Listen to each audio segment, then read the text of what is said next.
US visa का जो पूरा इंटरव्यू प्रोसेस रहता है उसमें क्या पूछा है एंड क्या जवाब दिया था तूने? जैसे मैंने बताया दो चीज़ें होती हैं. पहला होता है बायोमेट्रिक वाला जो टेस्ट होता है, तो उसमें जा करके यू हैव टू लाइक वो बायोमेट्रिक लेते हैं, आपका स्कैनिंग करते हैं, and that is like 5-10 minute का होता है.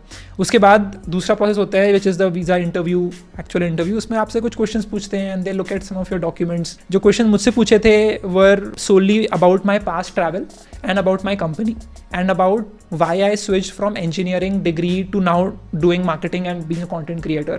So like the first question was why do you want to travel to US? So I said that I want to explore potential collaborations with clients over there.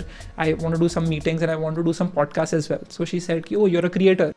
Why become a creator? So I said because I want to spread awareness about opportunities in any career that one can get into in STEM. Then the next question was why did you switch from engineering degree to marketing? So I said that I did not like electrical engineering, but I found more interest in marketing and branding in general.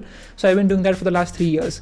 Then she was like, the person was like कि आपने पिछले 1-2 साल में जो सारी trips करे हैं, I did a trip to Japan, I went to Malaysia, Bali, Dubai, Singapore. तो ये सारे जो आपने ट्रिप्स करे हैं ये आपने खुद से करे हैं. Was this self funded? तो मैंने बोला this was self funded. I did it on my own. I travelled on my own with my friends as well. So that was good. आखिरी क्वेश्चन उन्होंने पूछा था मुझसे कि आपकी कंपनी में कितने लोग काम करते हैं, like Market Up Media Private Limited. मैंने बोला करीब 25 लोग काम करते हैं. And that was it. So she said कि good to go, you will get the visa in a few days, delivered at your address.